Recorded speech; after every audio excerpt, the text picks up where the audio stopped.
The 2024 indoor track and field season is finally getting into full swing. And in light of an Olympic year, we're seeing both fan favourites and some new names laying down some incredible season openers.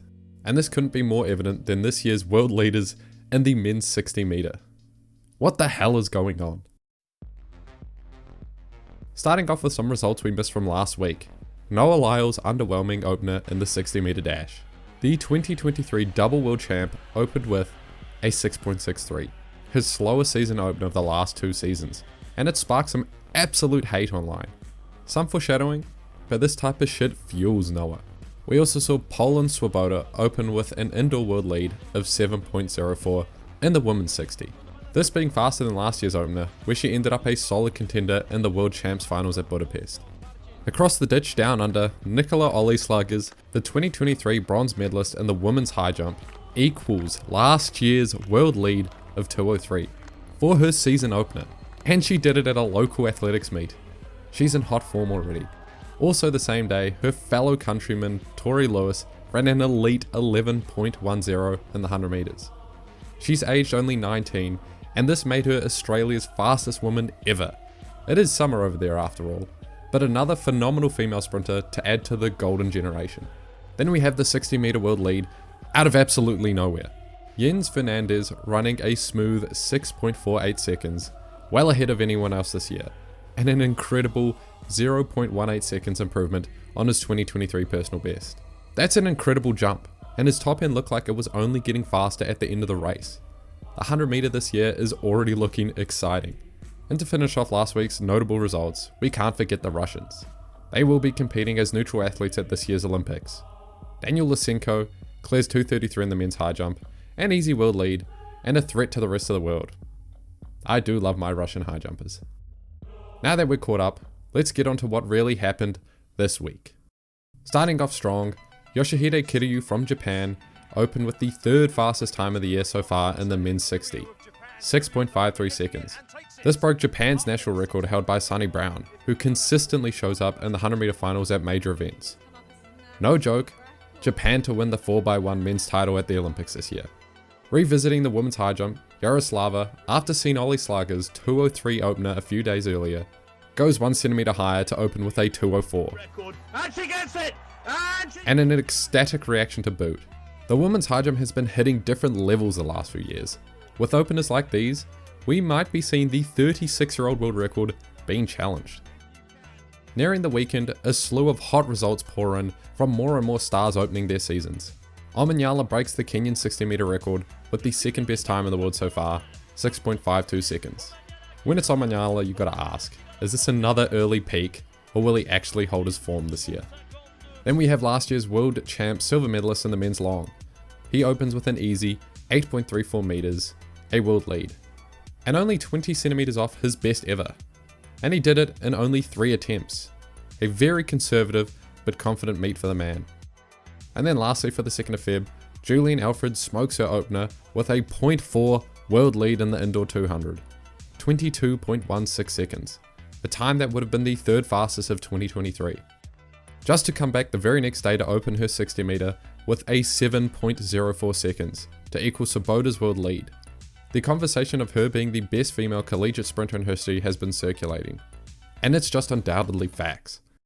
In the women's indoor 400, Femke Bol must have seen what Alfred was doing, running a dominating 49.69, well faster than last year's opener, and she happened to break the world record that year too.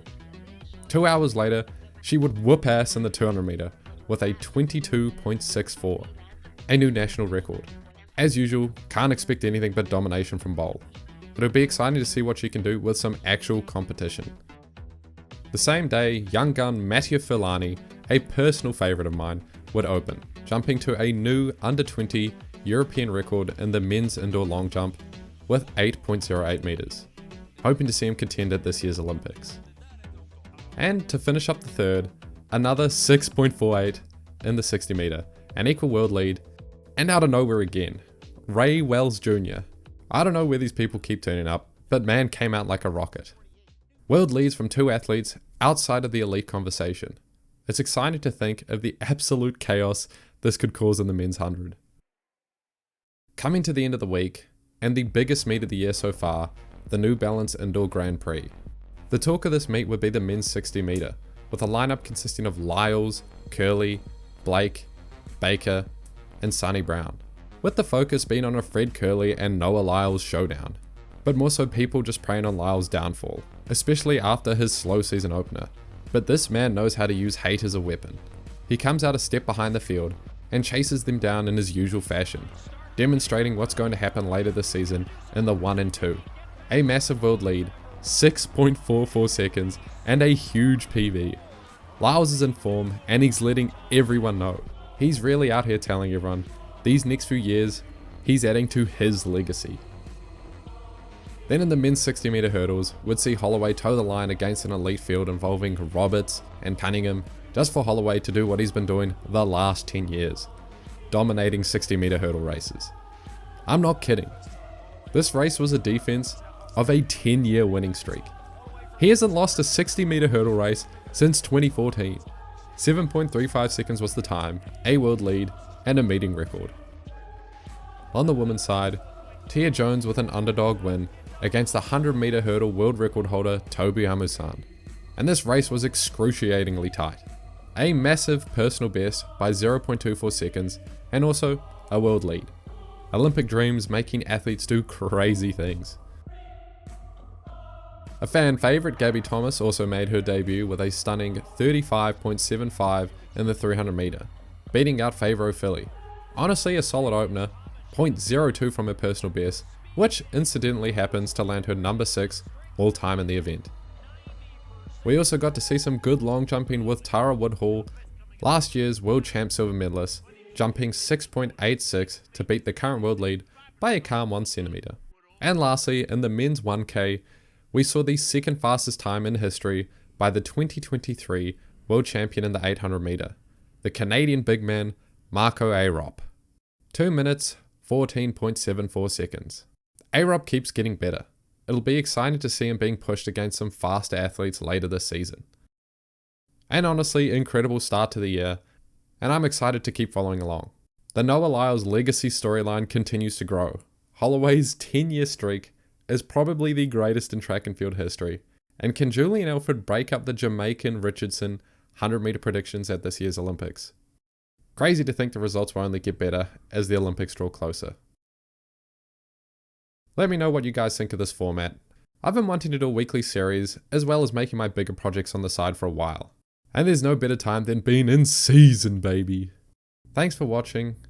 See you next time.